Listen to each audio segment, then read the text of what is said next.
Canada curious? This is the Yes We Canada podcast, the progressive's guide to getting the fuck out.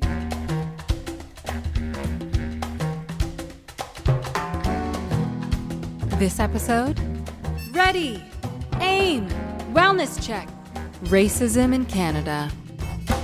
Hi, I'm Matt Zimble. And I'm Mio Edelman. Canada was the final destination of the Underground Railroad. We didn't write poems about accepting someone's huddled masses. We just did it. Often, quite reluctantly. Up here, you see, we like our racism discreet and polite. That's right. If you're a person of color, and please note up here, it's spelled C-O-L-O-U-R, because vowels are cheap in Canada. The chance of being called a racist name, fairly remote, but you might just not get the job, the apartment, the raise, the gig, because you might think you're moving to a non-racist country, but you're not. And while police chiefs across the country will deny, in practice, it does seem that driving while black is still a statute in the Canadian Criminal Code. I always look, 2 black men in the car, there's 2 white cops with their hands on their waist standing by the car doors. That look is as common in Canada as snow. The other day, I saw a black cop pull over a white driver, and I thought, man, am I seeing a negative? But you live in Montreal, which it's even worse there. But discrimination in Canada is very much alive and well. It's personal, it's institutional, and, for instance, our Indigenous people make up only 4.9% of the total population, but 30% of the total prison population. Does that sound familiar, Americans? African Canadians represent 3% of the Canadian population, but 9% of the total prison population. And the UN reported that while 6% of Canadian white women live below the poverty line, 25% of black women live below that same poverty line. Comparisons done on wages found that black women in Canada are paid 15% less than white women, and check this out, 37% less than white men for the same work. That is just so incredible to me, you know? It's unbelievable. I mean, I can't even conceive of how somebody in accounting would go, oh yeah, that's fine. Okay, so you're Japanese and Jewish, right? Yes. And I just want to assure you, Mio, that you are getting paid the same as everyone else on Yes We Can. I am very happy to be getting $0, just like you are getting $0 for doing this important work, shepherding new people into this country. Thank you. Yes, you're welcome. Now, in 2018, the Canadian Broadcasting Corporation, which is unquestionably the most rigorous news source in Canada, did an investigative report on Canadians being shot by the police. Now, there's some math here, so you got to pay attention. Okay. From 2000 to 2018, so 18 years, 461 people were shot and killed by police in Canada. Wow. Now, at first glance, the racial breakdown is quite surprising. 461 killed, but get this, 212 of them were white. That's not so surprising to me, but okay. It might lead you to believe that cops are popping off white people like crazy up here. When you dig a little deeper, you fast realize that, of course, fewer black and Indigenous people were being shot by the police because they're a much smaller part of the population. Mm-hmm. Well, I mean, yes, you're talking as a mathematician and a statistician, Matt. These are percentages that you're talking about, relative per capita percentages. Exactly. So 70% of police shootings of citizens involve people with a history of mental instability or who were high on drugs or alcohol. So 116 of the 461 people killed were unarmed at the time of their shooting. One woman was shot to death by police after she came at them with a toilet seat. A toilet seat. I shouldn't laugh. She was considered armed and dangerous. And you know, Mio, I learned a new phrase this year. Really? Does this have to do with toilets? No, well, in a way, yes. Okay. It's called a wellness check. I had never heard the term before last spring, when in the span of 3 weeks in Canada, 4 people of color, 2 in New Brunswick, 1 in Toronto, and 1 in Mississauga, ended up dead after police did a wellness check. Mm-hmm. You know, something is systematically wrong when a wellness check by police does not turn out well. A wellness check should be a time for de-escalation, compassion, and persuasion, not an armed attack from a tactical unit. Mental health is clearly not the domain of the police, and they should be taken off the dossier stat. So that's an opinion, and I know that you come to Yes We Canada for facts. I really, not opinions. I'm so surprised. Like you really are editorializing right now. I love it. I like go for it. Do it. Yes. That's right. I can just cut myself loose. But look, we're going to compare police shootings in the United States with police shootings in Canada. And this is important because when you immigrate to Canada, you have to know what your chances are. In Canada, we have a population of 38 million. So 461 people died by police hands in 18 years. In America, you have a population of roughly 330 million, at least you did before the pandemic, and in 2019 alone, just 1 year, over 1,000 people were killed by police. In 1 year. But that's double the amount that died up here in 18 years. Wow, okay. That's right. So, you are much safer here. All the same, if you're white, crazy, drunk, or high, you might not want to immigrate to Canada. It's far too dangerous. Is that a message for Randy Quaid? Yes, that's right. Perfect. I would recommend you move to Delaware, where the state motto is liberty and independence, and in 2019, only one person was killed by police. But if you're brave and still looking for that endless winter feeling, move to Alaska, where per capita, police kill more people than any other state except one. Really? In Alaska, the state motto is, police, freeze! Whoops. Damn. Shit. Fuck. No.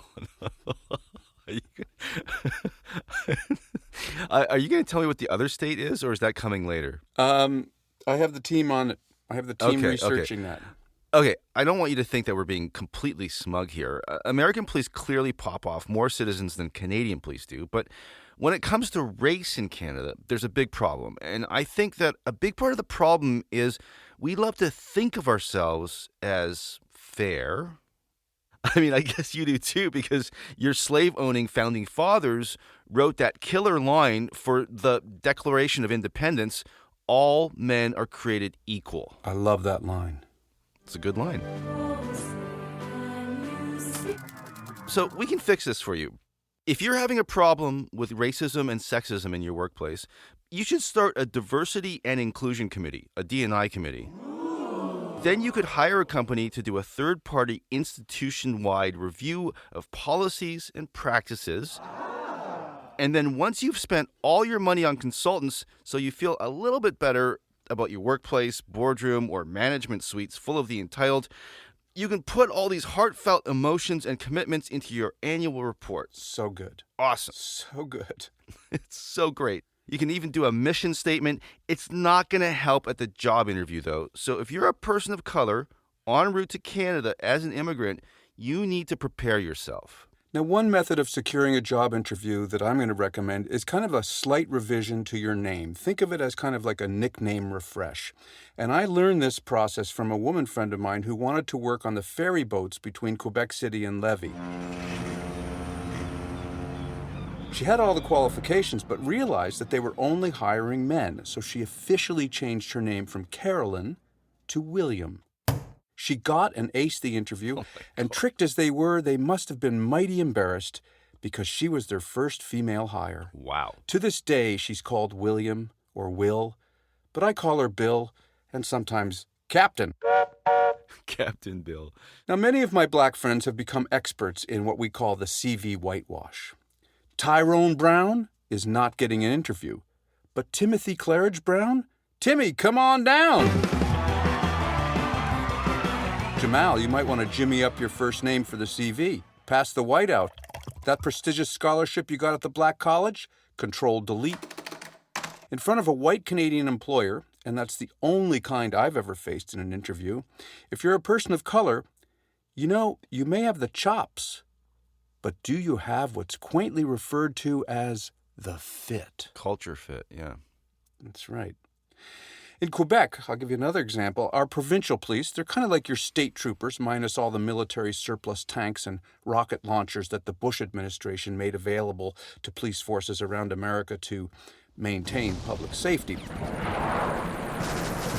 But in Quebec, our local police force is called the Sûreté de Québec. And from 2005 to 2015, the force hired 735 new officers. And here comes the bomb. 5, yep. 1, 2, 3, 4, 5. Were from cultural communities, whatever the fuck that means.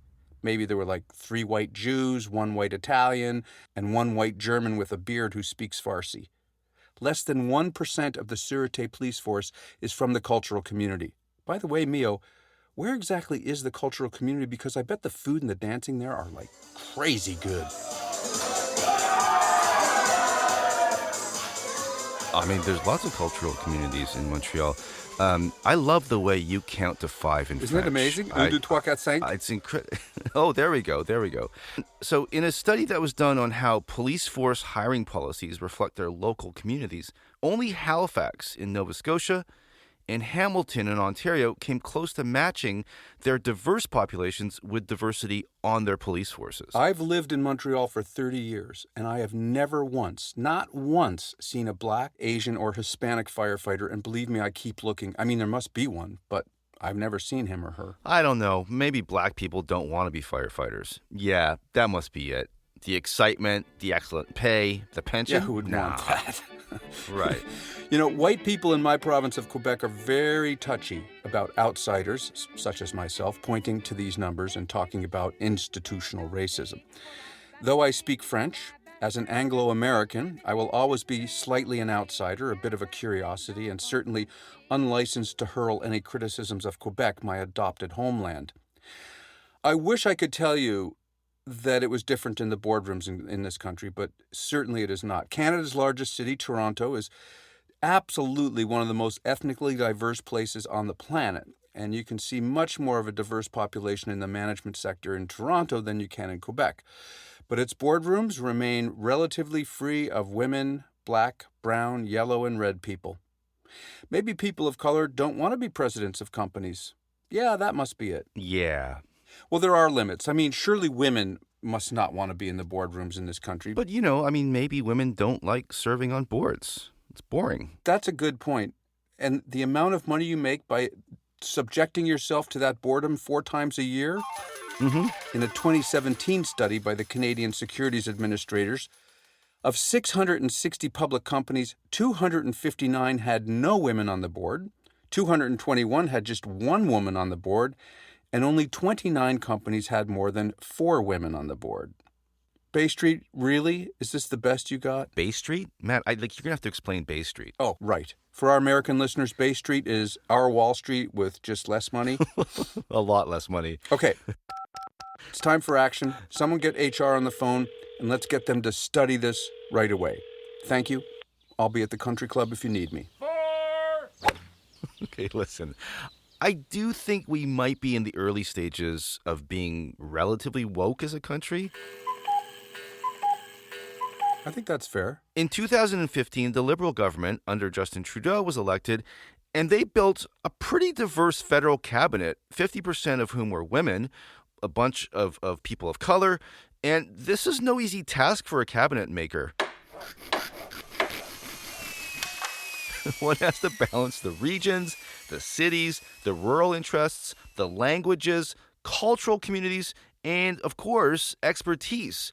But as an American, I know that you've just learned that 4 years of a cabinet with no expertise, not such a big deal. Not a biggie. We should be funding and investing in students, not in school buildings.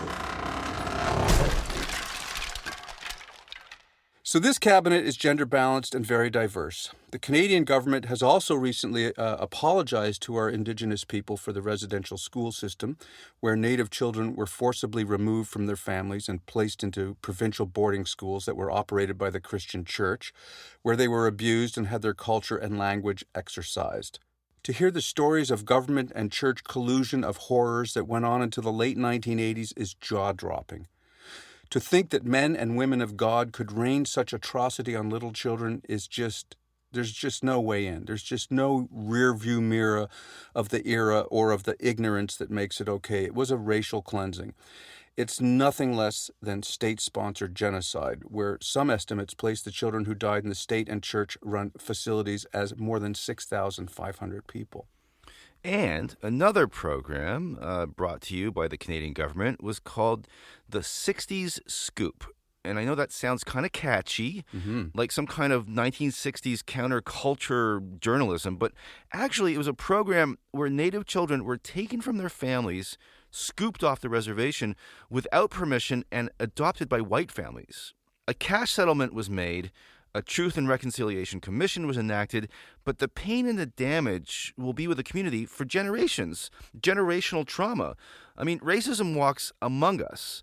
And unlike the previous conservative government, which fell in 2014 after 9 years of autocratic rule, the Liberal government, full disclosure, I did not vote for them, has made a firm and I believe heartfelt commitment to Indigenous rights to ensure that they have the same services that all Canadians have access to.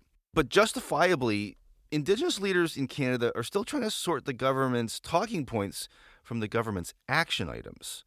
Progress on many of the issues facing people of color in our country is advancing, but like most things in Canada, the advance is cautious, glacial, and utterly free of alacrity. And I have absolutely no idea what alacrity means, but it's bad. Racism is regional in our country. The places where the population is predominantly white tend to be harder for people of color to integrate. Let me jump in here, because I remember going to see Jerry Seinfeld in Quebec City, and the comic Mario Joyner opened for his show, and he had such a great line. He walks out on stage, he goes, "Wow, it sure is pretty here in Quebec. Tell me, where do y'all keep your black people?" Was he black? Was Mario Joyner black? Yes. I mean, there are a lot of black people in Quebec, actually. People might not know that. And then on the east... Not in Quebec City. Oh, not in Quebec City. No, right, no, exactly. That's very, very white. They're in there. Montreal. Right. But I want to tell you about a place that we share a bit of a history on. Little Prince Edward Island on the east coast of Canada is Canada's smallest province, and there's a population of 142,000, of whom 139 are white from predominantly Scottish, English, and Irish roots. As I mentioned in some other previous version of Yes We Canada's podcast, my family spent some time there in the 1970s. My adopted sister, who is black and Korean, recalls a childhood on Prince Edward Island of being taunted and discriminated against relentlessly. Terrible. And yet, little PEI, with only 528 people of Lebanese descent, has elected 2 Lebanese premiers. And for the citizenship test, a premier is like your governor, with smaller salaries and no motorcades.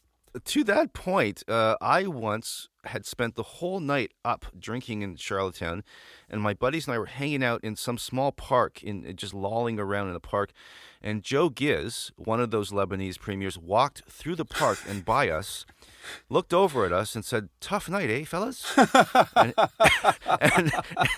and kept walking on his way to work. Premiers I have actually met. That's very good. And also I hung out with his son, but I'm going to let you get to that first. Yeah, well, Joseph Atala Joe Giz was first elected premier in 1986. He was the first premier in Canada from non-European descent. And in 2007, his son Robert won the premiership. That's the guy I used to hang out with.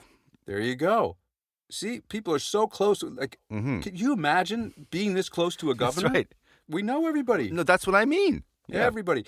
And, move to Canada, meet everybody. And just to prove to you how crazy those wacky Prince Edward Islanders are, they then elected a woman as premier, and then they elected a gay man. Whoa, I don't even know about any of this. Oh, yeah. So clearly small does not necessarily mean small-minded, though I don't think my sister would agree even 40 years later.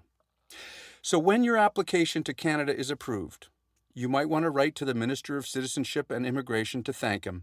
His name is Marco Mendocino. And if he's too busy to write you back, write to his predecessor. His name was Ahmed Hussein.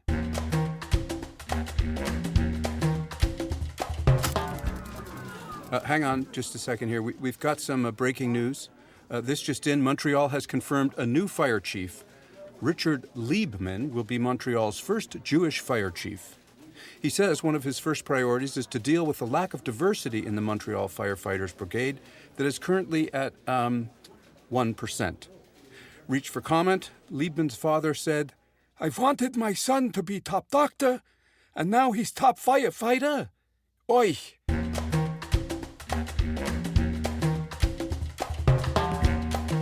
Hit subscribe, like, and write a kind review if you're so inspired, and in exchange, the Yes We Canada podcast will help you get into Canada where Medicare is free. How's that for Canadian exceptionalism?